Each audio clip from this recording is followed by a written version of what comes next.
নমস্কার বন্ধুরা, আশা করি আপনারা সবাই ভালো আছেন। আবার একটি ভিডিও নিয়ে আপনাদের সঙ্গে উপস্থিত হলাম। আজকে বিষয়বস্তু বৃশ্চিক রাশির জন্য খুবই গুরুত্বপূর্ণ, কারণ আজকে যে বিষয় নিয়ে আলোচনা করব তা হলো বৃশ্চিক রাশির জুন মাসের রাশিফল, অর্থাৎ জুন মাস বৃশ্চিক রাশির কি ঘটতে চলেছে।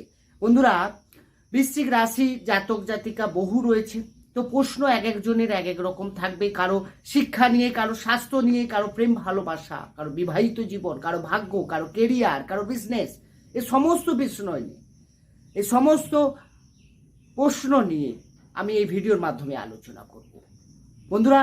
তাই বৃশ্চিক রাশির যারা জাতক বা জাতিকা রয়েছেন তারা মনোযোগ সহকারে ভিডিওটি কিন্তু প্রথম থেকে শেষ অবধি দেখবেন। দেখার পর আপনার যদি ভালো লাগে, পারলে চ্যানেলটিকে সাবস্ক্রাইব করে আমাদের সঙ্গে থাকতে পারেন। সাবস্ক্রাইব করলে পাশে থাকা বেল আইকনটি অবশ্যই প্রেস করে রাখবেন, কারণ এই ধরনের ভিডিও নোটিফিকেশন তাহলে পরবর্তীকালে আপনি সহজে পেয়ে যাবেন। আসিমিন আলোচনায় তাহলে যখনই জুন মাস শুরু হবে, আপনার রাশির সাপেক্ষে গ্রহের অবস্থান থাকবে অনেকটা এরকম। অর্থাৎ আপনার রাশির পঞ্চমে থাকবে রাহু, চতুর্থে শনি, রাশির ষষ্ঠ ভাবে মঙ্গল, সপ্তমে থাকছে বৃহস্পতি, রবি, বুধ, শুক্র, একাদশে থাকছে কেতু। বন্ধুরা, গ্রহের অবস্থান যা থাকছে সেই অনুযায়ী আপনার স্বাস্থ্য এই মাসে কেমন যাবে স্বাস্থ্য আলোচনা করা হয় রাশির অধিপতি গ্রহের অবস্থান অনুযায়ী। রাশির অধিপতি গ্রহ মঙ্গল, যে কিনা ষষ্ঠভাবে নিজের ঘরে অবস্থান করে আছে, বিপরীত রাজযোগ তৈরি করছে। বন্ধুরা, ষষ্ঠ ঘরে মঙ্গল অনেক শুভ ফল দেয়, আমরা সবাই জানি। তাই স্বাস্থ্য নিয়ে এই মাসে তেমন কোনো সমস্যা আপনার হচ্ছে না। এমনকি আগে যদি কোনো স্বাস্থ্য নিয়ে সমস্যা থেকে থাকে, সেখান থেকেও আপনি বেরিয়ে আসবেন। 15ই জুনের পর রবি যখন অষ্টমে গোচর করবে, সেই সময় চোখের কিছু ইনফেকশন, চোখে কিছু সমস্যা আপনার সামান্য হতে পারে। ওভারঅল যদি দেখা যায় তাহলে এই মাসের স্বাস্থ্য আপনার ঠিকঠাক থাকছে। এরপর যে বিষয় নিয়ে আলোচনা করব সেটা হলো শিক্ষা। শিক্ষা বিচার করা হয় পঞ্চম ভাব থেকে। পঞ্চমের অধিপতি গ্রহ বৃহস্পতি, যে কিনা আপনার রাশির সাপেক্ষে সপ্তমে অবস্থান করে আপনার রাশিকে দেখছে, এবং আপনার পঞ্চম ভাবে অবস্থান করে থাকছে রাহু। বন্ধুরা, পঞ্চমপতি সপ্তম অর্থাৎ কেন্দ্রে অবস্থান ঠিক আছে, কিন্তু শত্রু ক্ষেত্রে।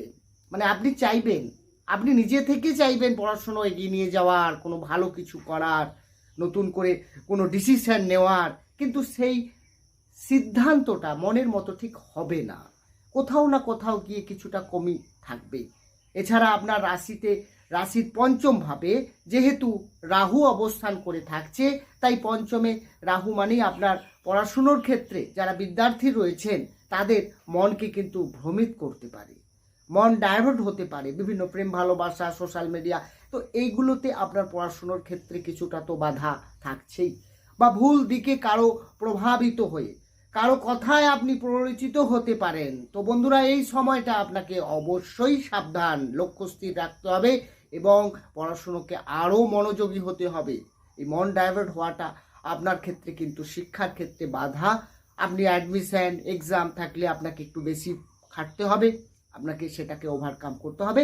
কিন্তু বৃহস্পতির অবস্থান যেহেতু কেন্দ্রে রয়েছে, মজবুত অবস্থায় রয়েছে, তাই আপনি নিজে চাইবেন, লাস্টকালে আপনি নিজে চাইছেন যে আমি ঠিকঠাক করি, কিন্তু কোথাও গিয়ে কোথাও বাধা সৃষ্টি হবে, সেই মতো মনের মতো হচ্ছে না বা হবে না। এরপরে যে বিষয়ে আসবো সেটা হচ্ছে আপনার প্রেম ভালোবাসা। একইভাবে পঞ্চম থেকে প্রেম ভালোবাসাও বিচার করা হয়। তাহলে পঞ্চমপতি বৃহস্পতি যেহেতু সপ্তমে কেন্দ্রে রয়েছে, সেটা ঠিক আছে। শত্রু ক্ষেত্রে রয়েছে রবি, শুক্র, যেমন অনেকগুলো গ্রহ কাজ করছে। শুক্রের সঙ্গে কানেকশান মানেই আপনার ফিলিং ভালো থাকবে, প্রেমের ক্ষেত্রে আপনাকে এগিয়ে নিয়ে যাওয়ার জন্য সাপোর্ট দেবে। আবার একইভাবে যখনই রাহু থাকছে পঞ্চমে, তার মানে আপনার নিজের মধ্যে জেদ বা আপনার অ্যাটিটিউড, আপনার মধ্যে কিছুটা কনফিউশন, ডাউটনেস, আপনার সামনের ব্যক্তি যার সঙ্গে লাভ রিলেশনে রয়েছে তার সম্পর্কে খারাপ কিছু চিন্তা ভাবনা আপনার মনে আসা, এগুলো কিন্তু দেখা যাবে। এবং সেম টু সেম তারও ফিলিং এইভাবেই তৈরি হবে। ফলে দুজনের মধ্যে কিন্তু সামান্য হলেও মিসআন্ডারস্ট্যান্ডিং থাকবে, এবং ছোট ছোট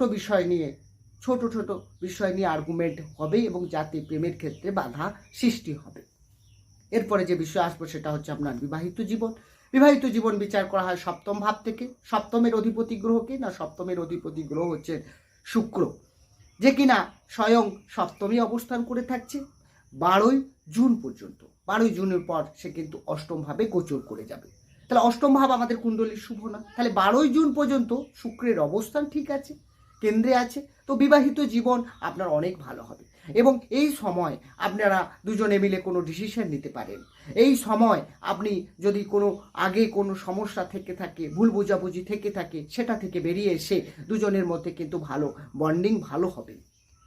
আর যারা অবিবাহিত রয়েছেন বৃশ্চিক রাশির ক্ষেত্রে, তাদের কিন্তু এই 15ই জুনের মধ্যে বিশেষ করে বিয়ের একটা সম্ভাবনা কিন্তু দেখা যাবে।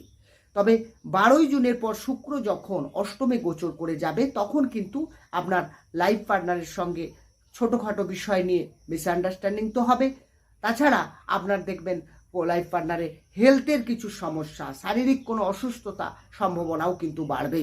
কারণ অষ্টমভাবে যখনই সপ্তমপতি যাবে, সেই জায়গায় কিন্তু রোগ হওয়ার একটা প্রবণতা সাধারণত দেখা যাবে। তো এই জায়গা থেকে আপনাকে অনেকটা সাবধানে থাকতে হবে। এরপরে যে বিষয় আসবো সেটা হচ্ছে আপনার ভাগ্য। হ্যাঁ, ভাগ্য বিচার করা হয় নবম ভাব থেকে। নবম ভাবপতিকে, নবমপতি হচ্ছে চন্দ্র, যে কিনা 2.5 দিন অন্তর রাশি পরিবর্তন করে। রবির অবস্থানগতভাবে 15ই জুন পর্যন্ত ঠিক আছে। তাই 15ই জুন পর্যন্ত দেখবেন ভাগ্য আপনার অনেক পজিটিভ। যে কোনো শুভ সিদ্ধান্ত নিন, যে কোনো ইনভেস্ট করতে চান শেয়ার মার্কেট, স্টক মার্কেট, কারণ শনি কেন্দ্রে রয়েছে, ভালো পজিশনে রয়েছে, আপনার শেয়ার মার্কেট বা স্টক মার্কেটে ইনভেস্টের ক্ষেত্রে খুবই বেটার দেখাচ্ছে। এছাড়া আপনি দেখবেন আপনার মধ্যে কোনো না কোনোভাবে নতুন করে কিছু সাপোর্ট পাওয়া, কারো আর কোনো সুযোগ আসা, এটা দেখাচ্ছে। কারণ ভাগ্যেও আপনার সাপোর্ট থাকবে। আপনি ডিসিশন নিন, কোনো মিটিং অ্যাটেন্ড করুন, কোনো বাড়ি আপনার নির্মাণ করার জন্য বা কোনো ফ্ল্যাট কেনার ক্ষেত্রেও আপনি এই সময় সাপোর্ট ভালো পাবেন। কারণ 4th হাউসে শনি নিজে রয়েছে, এটাও কিন্তু সাপোর্ট দেবে। কিন্তু যখনই রবির অবস্থান 15ই জুনের পর অষ্টমে চলে যাবে, এক্ষেত্রে কিন্তু দেখা যাবে ভাগ্যের ক্ষেত্রে কিছুটা বাধা আসবে। আপনি এই সময় তো কোনো সিদ্ধান্ত না নেওয়াই ভালো, যেটা চলছে আপনি সেভাবে এগোন, তাহলে দেখবেন আপনার সময়টা ঠিকঠাক চলছে। এরপরে যে বিষয়ে আসবো সেটা হচ্ছে আপনার কেরিয়ার। একইভাবে দশম থেকে কেরিয়ার বিচার করা হয়। দশমপতিকে না রবি, আমি আগেই বললাম, কেন্দ্রে সপ্তমে থাকছে 15ই জুন পর্যন্ত, এবং আপনার রাশির 4র্থ ভাবে শনি অবস্থান করে সে কিন্তু সরাসরি দশম ভাবে দৃষ্টি দিচ্ছে। এটাও কিন্তু মানে আপনার সংযম। হ্যাঁ, 15ই জুন পর্যন্ত দেখবেন কাজের ক্ষেত্রে আপনার ঠিকঠাক যে কাজটা করছেন তার মধ্যে ধৈর্য থাকবে, এবং আপনি কাজটা যতক্ষণ না পর্যন্ত কমপ্লিট করেন আপনার কিন্তু মন ওখানে স্থির হয়ে থাকবে। ফলে কাজটা কিন্তু যথাযথভাবে যথা সময়ে আপনি ক্লিয়ার করতে পারবেন। এই ধৈর্য আপনার মধ্যে থাকবে, আপনার মধ্যে স্ট্যাবিলিটি থাকবে। আপনি যে কোনো কাজের মধ্যে দেখবেন যখন করবেন সেটার মধ্যে ডুবে যাবেন, অর্থাৎ মন দিয়ে কাজ করবেন, এবং সবথেকে বড় কথা কাজের মধ্যে সুখ পাবেন। হ্যাঁ, কাজ করে একটা আনন্দ হয়, যেটা সুখ হয়, সেই জায়গাটা কিন্তু এই সময়টা আপনি পেতে পারেন। কিন্তু 15ই জুনের পর রবি যখন অষ্টমে যাবে, সেই সময় থেকে আপনাকে অনেক সাবধান হতে হবে। বিশেষ করে কেরিয়ারের ক্ষেত্রে আপনার দেখবেন আপনার কলিগরা যারা রয়েছেন আপনাকেই ডাউন করার চেষ্টা করছেন, বা আপনার ক্ষেত্রে কর্মক্ষেত্রে পলিটিক্স হবে, আপনার নামে হয়তো বদনাম হতে পারে। এই সময়টা আপনাকে অনেক সাবধানী করতে হবে। এরপরে যে বিষয় আসবো সেটা হচ্ছে আপনার বিজনেস। ব্যবসা বিচার করা হয় সপ্তম ভাব থেকে। আগেই বললাম সপ্তমপতি সপ্তমে থাকছে 12ই জুন পর্যন্ত। তাই 12ই জুন পর্যন্ত ব্যবসার ক্ষেত্রে কোনো বাধা থাকছে না, আপনি নির্দ্বিধায় করতে পারেন, নতুন ব্যবসা শুরু করতে পারেন। যেমন ধরুন কসমেটিক, কোনো বিউটি পার্লার, বিউটিশিয়ানের কাজ, কোনো আর্টিস্ট, কোনো কোনো কোনো ড্রয়িং যারা করে, বা আপনি কোনো আর্ট জগতের সঙ্গে যুক্ত, সঙ্গীতের সঙ্গে যুক্ত, শিল্পকলার সঙ্গে যুক্ত আছেন, দেখবেন আপনার খুব ভালো হবে।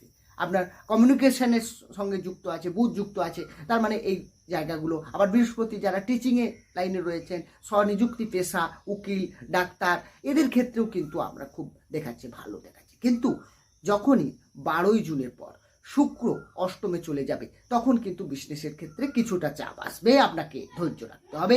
এই সময়টা আপনি তাড়াহুড়ো করে কোনো ডিসিশন নিতে যাবেন না। কাস্টমারের সঙ্গে খুব ভালো ব্যবহার করতে হবে, কারণ এখানে মিসবিহেভিয়ার একটা দেখাচ্ছে, যেটা কাস্টমার আপনার রুষ্ট হতে পারে আপনার ব্যবহারে। তো এই জায়গা থেকে আপনাকে একটু সাবধানে থাকতে হবে। বন্ধুরা, এই আলোচনা কিন্তু রাশিভিত্তিক আলোচনা, কারণ জন্মকালীন তো গ্রহের অবস্থান আমার জানা নেই। তো বর্তমানে গ্রহের পজিশন যা রয়েছে, এই রাশি এই ফল ফলবে। যদি কারো দশা খারাপ চলে, যদি তার জন্মকালীন গ্রহের অবস্থান খুব না খারাপ থাকে, এই ফল আপনাকে দেবেই। আর বন্ধুরা, যদি আরও ডিটেলসে আপনি জানতে চান, অবশ্যই ডেসক্রিপশনে নম্বর রয়েছে, সেখানে গিয়ে যোগাযোগ করতে পারেন। আমি চেষ্টা করব আপনার সমস্ত প্রশ্নের উত্তর দিতে। বন্ধুরা, ভালো থাকুন, সুস্থ থাকুন, দেখা হবে অন্য একটি ভিডিও নিয়ে। নমস্কার।